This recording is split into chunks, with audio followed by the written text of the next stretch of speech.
Hugo Boss. Bienvenue sur la chaîne pour une nouvelle vidéo. Alors, on a parlé encore une fois de la sélection naturelle qui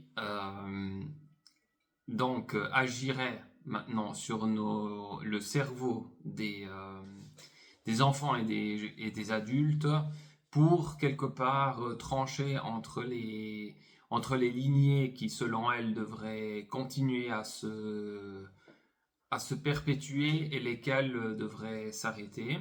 Et puis, on a vu quel impact cette sélection naturelle pouvait avoir dans les vidéos précédentes. Aujourd'hui, nous allons voir encore une nouvelle conséquence de cet impact qui est l'impact sur la santé. Parce que voilà, nous avons de plus en plus de problèmes de santé parmi les jeunes. Les jeunes sont de plus en plus dans un état de mauvaise santé. Alors, il faut savoir que si cette sélection naturelle a lieu sur le cerveau, elle a tendance à provoquer chez les personnes qui sont touchées, donc les enfants et les adultes, des troubles psychiques ou en tout cas des symptômes de ce qu'on pourrait appeler une détresse psychologique qui se traduit, comme on l'a déjà dit précédemment, en particulier par des symptômes comme le stress et l'anxiété. Il faut savoir que le stress et l'anxiété ne sont pas des choses à prendre à la légère parce que le stress et l'anxiété a notamment un effet négatif sur l'alimentation et la qualité du sommeil. Ce qui se passe lorsque, par exemple, vous avez un sommeil qui est perturbé, vous dormez mal. J'essaye de vous dire, de vous rappeler des fois où vous avez mal dormi. Vous vous réveillez un matin, vous avez dormi peut-être 3 heures cette nuit-là, et vous avez mal à la tête, et vous êtes complètement endormi, vous dites « Ah, mais bon sang, mais j'ai la tête dans le cul, mais c'est pas possible, mais je me sens mal. » Quel a été votre réflexe toute la journée? Vous avez été certainement très somnolent, et pour essayer de vous réveiller, probablement vous avez essayé d'avoir recours au café, voilà, qui, grâce à la caféine, vous donne quelque part un boost d'énergie, même si souvent il ne dure pas longtemps. C'est là le problème. C'est pour ça que beaucoup de personnes ont tendance à boire plusieurs tasses de café par jour. Ou bien vous avez mangé un certain type de nourriture et je parie que cette nourriture, c'était essentiellement une nourriture qui présentait les caractéristiques suivantes. Nourriture grasse et ou nourriture sucrée. Ou bien, voilà, une catégorie d'aliments qui présentent les deux à la fois, la nourriture transformée. Et si je dis ça, c'est parce que déjà la science l'a prouvé. Elle a prouvé que voilà, un mauvais sommeil donnait lieu à une consommation de nourriture très calorique. Et le tout peut s'auto-alimenter, c'est-à-dire que si vous dormez mal, vous mangez mal, et si vous mangez mal, vous dormez mal aussi. Donc aujourd'hui, il y a un grand problème grandissant aussi chez les plus jeunes, c'est notamment la présence de stress et d'anxiété qui justement ont un impact sur leur métabolisme et qui les pousse surtout à consommer ce qu'on peut appeler de la malbouffe. Moi, je suis étonné aujourd'hui de voir la quantité de jeunes, en particulier de la génération Z, Y aussi un tout petit peu, la mienne, mais surtout à partir de la Z et de l'alpha, qui mangent pour moi extrêmement mal. Ils mangent énormément de cochonneries. Et ça, évidemment, c'est pas quelque chose qui, à la longue, demeurera anodin. surtout à partir de l'âge des 30 ans. Parce que à 30 ans, c'est un cap. 30 ans, c'est un âge où votre métabolisme, où votre corps, il vous pardonne plus vraiment les mauvaises habitudes que vous avez prises par le passé et que vous continuez de perpétuer. Si entre voilà 0 et 30 ans, voilà, même si vous abusiez avec l'alcool, même si vous mangiez mal, même si tout ça, votre corps, il vous pardonnait encore. Voilà, vous ne preniez pas forcément beaucoup de poids, vous n'aviez pas particulièrement de problèmes de santé, mais à partir de 30 ans, ça commence à changer déjà dans les cas les plus graves. Et puis, ben, on voit que même d'ailleurs avant l'âge de 30 ans, il commence à y avoir de plus en plus de problèmes chez les plus jeunes. Notamment, on a une augmentation extrêmement significative des cas de maladies auto-immunes, en particulier du système digestif, notamment la fameuse maladie de Crohn et la maladie du cœliaque, donc la sensibilité, l'intolérance, on pourrait l'appeler, au gluten, qui est contenu dans certaines céréales, donc les fameuses graminées ou poacées. Et on a une augmentation aussi des cancers chez les plus jeunes. Et ça, c'est quelque chose d'assez inquiétant, notamment surtout du cancer du côlon. Alors que cette maladie, normalement, avant, elle était réservée à des personnes passées la cinquantaine. Avant, quand on faisait le contrôle du côlon, la coloscopie, voilà, pour voir s'il y avait des polypes, comme on les appelle, c'est-à-dire des tumeurs bénignes ou malignes qui commençaient à pousser dans l'intestin grêle ou dans le côlon. Et ben on conseillait ce test avant, en tout cas d'où je viens, à partir de 55 ans. Donc c'est vous dire, c'est une maladie qui normalement concerne des sujets plutôt âgés. Et là, non, nous avons même des cas. Moi, j'ai regardé il y a déjà un moment une émission sur 36.9, ça s'appelle, c'est une émission suisse qui parle surtout de sujets au niveau médical. Donc, c'est sur la chaîne RTS, Radio Télévision Suisse Romande.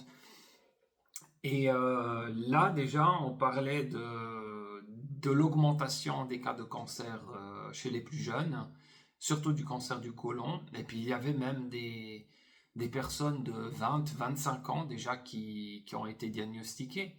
Et ça vous montre comme on dirait que les maladies qui avant concernaient les personnes les plus âgées commencent à descendre au niveau de l'âge et à frapper de plus en plus tôt. Et nous avons bien entendu évidemment aussi les problèmes d'obésité ou de surpoids qui augmentent forcément parce que un métabolisme qui est perturbé à un moment donné, c'est ça qu'il donne comme symptôme, notamment bah voilà, l'arrivée du bide, comme on dit aussi par exemple chez les hommes. Ça, la plupart du temps, c'est dû à ce qu'on appelle un foie gras, ouais, comme celui des canards que vous mangez en hiver, si vous en êtes friand, c'est pas mon cas. Bah ouais, il arrive exactement la même chose, c'est-à-dire que chez ces personnes qui se sont gavées de nourriture malsaine, ou bien qui ont exagéré évidemment avec l'alcool, qui est très dangereux et très néfaste pour le foie, et ben ça peut arriver que même déjà à 30 ans, ils commencent à avoir le fameux bide qui pousse. Ça à cause de quoi? À cause du foie qui se dégrade et qui ne peut plus détoxifier correctement le corps. Et il y a une augmentation des cas d'obésité et puis de surpoids. Et ça, évidemment, ce n'est pas pas sans conséquence parce que on pourrait dire, la porte ouverte pour l'apparition de problèmes cardiovasculaires, notamment l'infarctus, l'AVC aussi. Et Après, voilà, autre problème qui découle du surpoids, c'est évidemment l'apparition du diabète de type 2 aussi, avec toutes les complications qui s'en suivent, en particulier s'il n'est pas traité. Et le fait que toutes ces maladies arrivent de plus en plus tôt, c'est ce qui fait que probablement, parce que bon, il faudra les suivre jusqu'à leur mort évidemment, c'est que avec une très haute probabilité, la génération Z probablement, ce sera la première génération depuis un long moment à mourir en moyenne plus tôt que ses parents. Voilà. Donc vous voyez comme tout montait aussi, la courbe démographique, l'espérance de vie aussi. Et maintenant, apparemment, la tendance semble commencer à s'inverser. C'est-à-dire que maintenant, ça change pour ce qui est la santé. Les jeunes d'aujourd'hui risquent de mourir avant leurs parents parce qu'ils sont en mauvaise santé, ils ont des très mauvaises habitudes alimentaires. Et les mauvaises habitudes alimentaires sont en partie liées aussi aux revenus. Elles sont liées aux revenus et au train de vie, mais pas que. C'est aussi un problème d'éducation et surtout, j'ai envie de dire, d'un manque d'envie de prendre soin de soi-même. Parce que, voilà,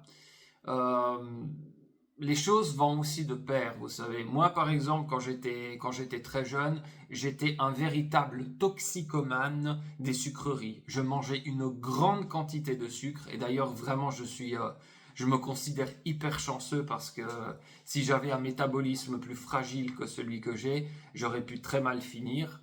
Mais voilà, avec le temps maintenant, j'ai nettement diminué les sucreries. Je m'en suis pas complètement passé. Des fois, j'ai un peu des rechutes, mais j'ai constaté justement que si je consommais une telle quantité de sucre aussi pendant l'adolescence, c'est parce qu'en réalité mon adolescence n'a pas été très heureuse. Et donc, voyez comme les choses peuvent être très corrélées aussi. Vous voyez qu'un état anxieux, un état inquiet, un état de négativité interne, souvent elle est corrélée avec une mauvaise alimentation. Vous voyez, j'en suis la preuve vivante aussi. Donc, c'est extrêmement important si vous êtes dans ce piège, d'essayer d'améliorer progressivement l'alimentation. Parce que l'alimentation, c'est vraiment la base. C'est la base de tout. Si vous mangez mal, vous n'aurez aucune énergie. C'est inutile de se mettre à boire des tasses de café. Vous allez perturber votre cycle de sommeil. Tout dépend combien vous êtes sensible à la caféine. Moi, par exemple, j'y suis sensible. Donc, c'est pour ça que j'évite, moi, de boire du café. J'essaye d'en boire peu parce que ça perturbe mon sommeil et je le sais. Et si vous perturbez le sommeil, justement, vous avez tendance à sauter sur les friandises. Donc, évitez ce genre de cercle vicieux parce que, voilà, ça touche énormément de personnes. Et puis, si ça continue à ce rythme-là, à un moment donné, justement, il y aura un peu une hécatombe, j'ai envie de dire, parce que c'est pas possible de continuer à avoir une jeunesse qui se nourrit de plus en plus mal sans qu'il y ait de conséquences. La jeunesse, ça n'excuse pas tout. La jeunesse, apparemment, ça ne protège plus comme avant. Hein, on se dit, mais de toute façon, je suis jeune. Et maintenant, vous voyez, même à 23 ans, il y en a qui se ramassent des cancers. La jeunesse n'est plus un bouclier, ce n'est plus une excuse. Donc vraiment, s'il y a un message que j'aimerais laisser transparaître sur cette vidéo, c'est vraiment prenez soin de votre santé, de votre alimentation, parce que c'est la base. Si vous mangez des aliments transformés en permanence, et surtout sans contrebalancer par des aliments très sains, vous allez avoir une énergie de plus en plus basse, vous allez donc pas vouloir non plus vous adonner à une activité sportive, vos performances cognitives vont baisser avec et vous allez juste vous enfoncer complètement. Donc évitez de sous-estimer votre alimentation. Voilà. Donc voilà, c'est tout pour cette vidéo qui voulait mettre en lien la sélection naturelle qui agit sur le cerveau en créant toutes sortes de troubles psychiques et de détresse psychologique qui amènent les gens qui en sont exposés à avoir une mauvaise alimentation. Voilà, je voulais faire aussi le lien entre ce phénomène et les répercussions que ça a sur l'alimentation. Je vous remercie pour votre attention. Si toi maintenant qui me regarde, tu as aimé cette vidéo, n'oublie pas de la liker, c'est très important, ça augmente le référencement de la vidéo et aussi de la chaîne. Partage cette vidéo si tu connais quelqu'un à qui ça pourrait servir, voilà, qui peut-être se nourrit mal en ce moment ou rentre dans un cercle vicieux et risque de voir sa santé compromise complètement à cause de ses décisions. Et bien entendu, n'oublie pas de t'abonner à cette chaîne pour continuer à recevoir des vidéos impactantes et percutantes comme celle-ci. Je te dis à très bientôt et surtout, prends soin de toi.